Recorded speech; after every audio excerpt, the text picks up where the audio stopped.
Bismillahirrahmanirrahim. Assalamualaikum warahmatullahi wabarakatuh. Alhamdulillah, wassalatu wassalamu ala rasulillah. Amma ba'du.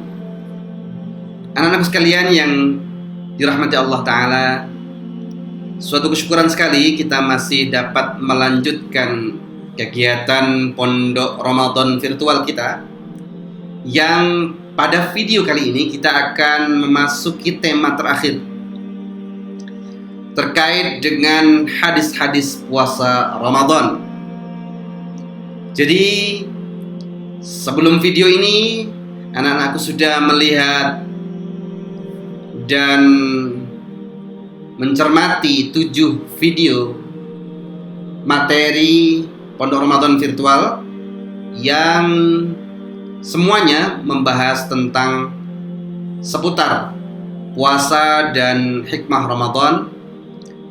Dan kita akhiri materi ini dengan mengangkat hadis-hadis terkait dengan puasa Ramadan.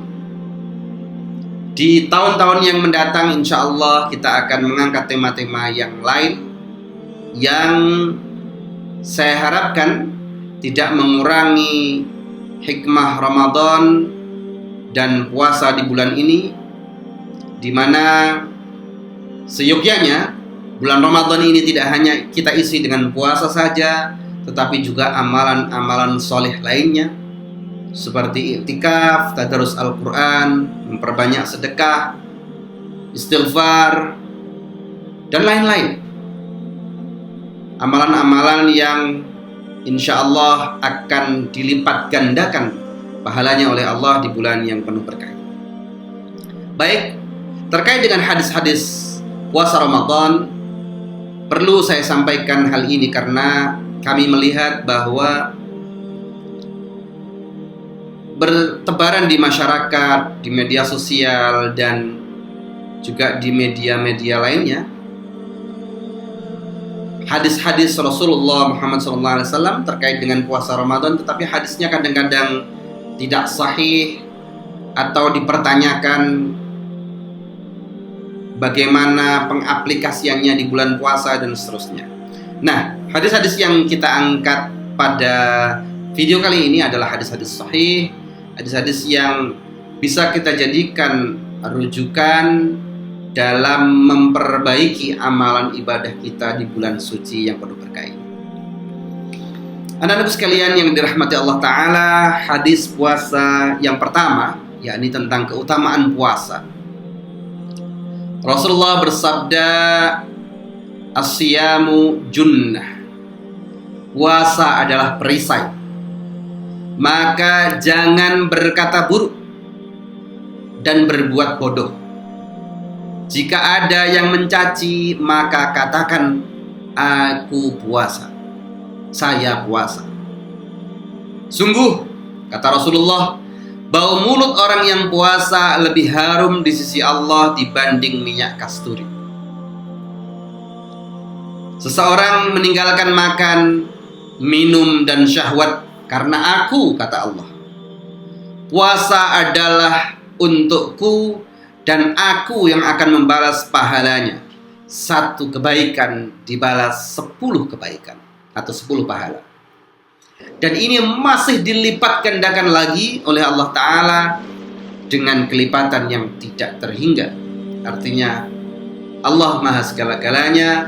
Allah menghendaki, maka di bulan yang suci ini semuanya menjadi berlipat ganda pahala dan berkahnya bagi kita semua. Ini adalah beberapa keutamaan puasa Ramadan yang disampaikan dalam hadis yang diriwayatkan oleh Bukhari. Hadis yang kedua, pintu surga Rayyan untuk orang yang puasa. Dari Abu Hurairah radhiyallahu anhu bahwa Rasulullah sallallahu alaihi wasallam bersabda, "Man anfaqa zawjaini fi sabilillah nudiya min abwabil jannah ya Abdullah, hadza khair." Barang siapa infak emas dan perak di jalan Allah, maka dipanggil dari pintu surga, "Wahai hamba Allah ini bagus. Orang yang ahli salat dipanggil dari pintu salat. Orang yang ahli jihad dipanggil dari pintu jihad. Orang yang ahli puasa dipanggil dari pintu rayyan. Orang ahli sedekah dipanggil dari pintu sedekah. Nah ini, jadi pintu rayyan ini adalah pintu khusus untuk orang-orang yang berpuasa. Dan ahli-ahli puasa nanti akan memasuki surga dari pintu rayyan. Semoga kita termasuk di antara mereka. Hadis Ramadan yang lainnya adalah puasa menghapus ujian hidup. Dari Hudzaifah ibnul Yaman, ujian seseorang dalam keluarga, harta, dan tetangga dapat dihilangkan dengan salat, puasa, dan sedekah. Fitnatur rajuli fi ahlihi wa malihi wa jarihi tukaffiruhas salah wasiyam wasadaqah. Jadi ujian-ujian atau fitnah hidup itu insya Allah dapat dihilangkan dengan puasa, dengan salat, dan dengan sedekah. Semoga kita semuanya dimudahkan oleh Allah dalam ujian hidup kita semua.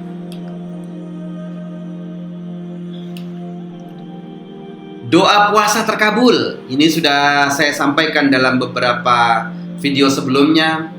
Ada 3 orang yang tidak tertolak doanya di mata Allah, yakni doa pemimpin yang adil, orang yang berpuasa hingga ia berbuka, dan doanya orang yang dizalimi. Allah mengangkat doa itu bersama awan di hari kiamat dan dibukakan pintu langit.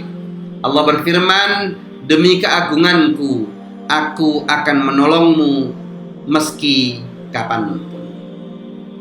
Artinya doa-doa ini sungguh-sungguh tidak akan tertolak.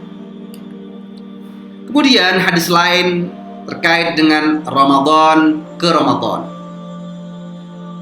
Dari Abu Hurairah, Rasulullah bersabda, salat 5 waktu dari Jumat ke Jumat dan dari Ramadan ke Ramadan berikutnya dapat meleburkan dosa-dosa kecil selama menjauhi dosa-dosa besar.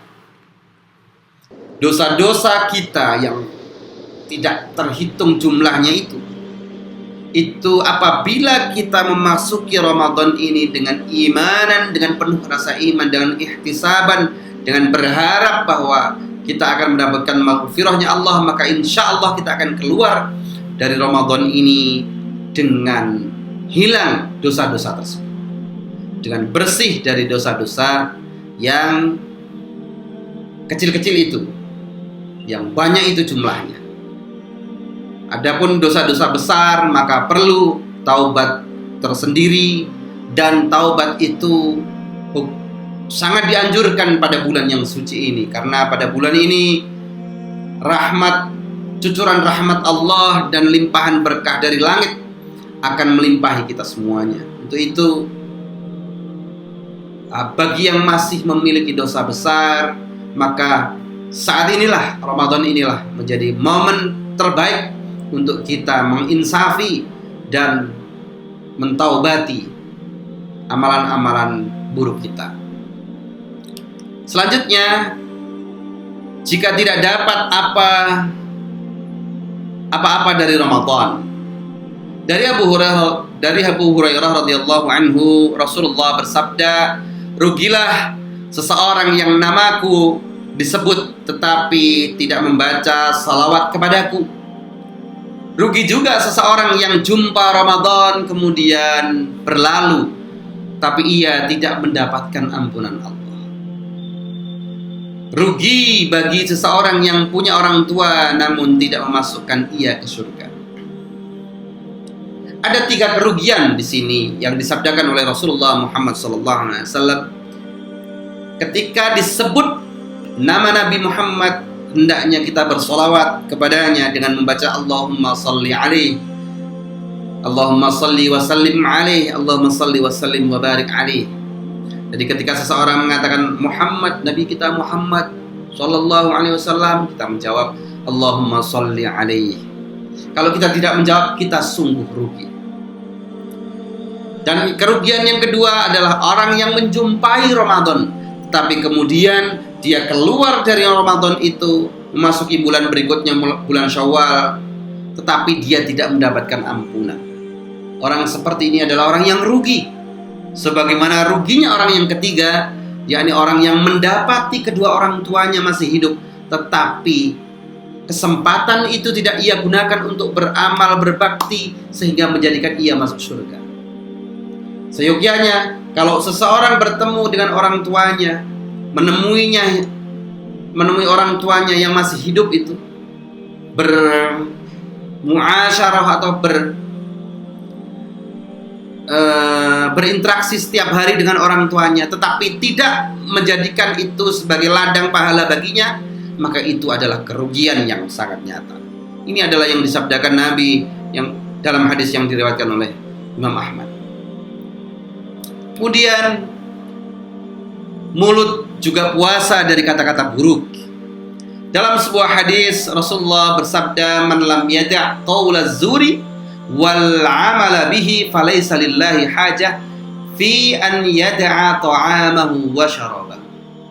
Barang siapa yang tidak meninggalkan perkataan buruk dan mengamalkannya, maka tidak butuh bagi Allah, bagi orang itu untuk meninggalkan makanan dan minuman. Maksudnya Allah tidak butuh puasanya orang itu. Allah tidak butuh puasanya orang yang tidak bisa meninggalkan perkataan keji, perkataan buruk, dan amalan-amalan yang seperti itu, amalan buruk ataupun keji.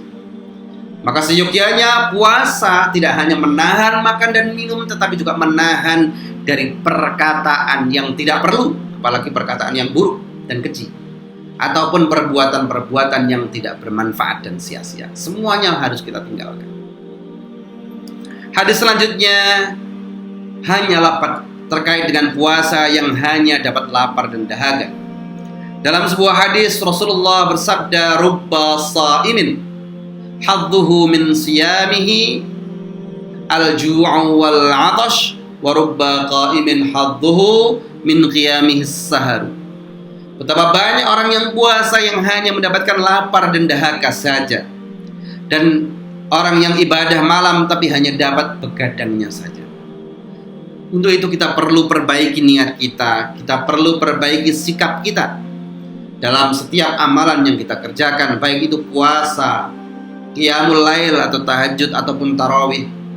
Jangan sampai ada hal-hal yang tidak kita sadari atau hal-hal remeh yang dapat merusak amalan-amalan yang telah kita lakukan itu, sehingga kita hanya dapat lapar dan dahaga saja dari puasa kita tanpa dapat pahalanya. Na'udzubillah, thumma na'udzubillah. Kemudian hadis berikutnya terkait hakikat puasa. Hakikat puasa bukan dari makan dan minum. Hakikat puasa adalah menjaga dari hal-hal yang tidak berguna dan kata-kata kotor. Hadis ini diriwayatkan oleh Hakim dan Baihaqi.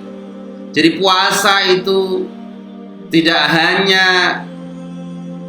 menahan diri dari makanan dan minuman. Laisa siyamu minal akli wasyurbi, innamas siyamu minal lagwi warrafathi. Sungguh puasa itu tidak hanya menahan makanan dan minuman, tetapi juga sesungguhnya puasa itu adalah menahan diri dari kata-kata tidak berguna dan kata-kata kotor atau perbuatan yang sia-sia. Ada sebuah hadis yang lain yang mengisyaratkan bagaimana agar tidak lemas saat berpuasa. Barang siapa makan sebelum minum, makan sahur dan mencium sedikit minyak wangi, maka ia akan kuat melakukan puasa. Jadi man akala qabla an yashrab, barang siapa yang makan terlebih dahulu kemudian setelah itu minum, wa tasahhara wa masya syai'an minat tib, kemudian melakukan sahur dan mencium atau menyentuh minyak wangi, maka puasanya akan kuat. Ini adalah tips puasa yang tidak lemas yang dilakukan oleh Nabi Muhammad SAW.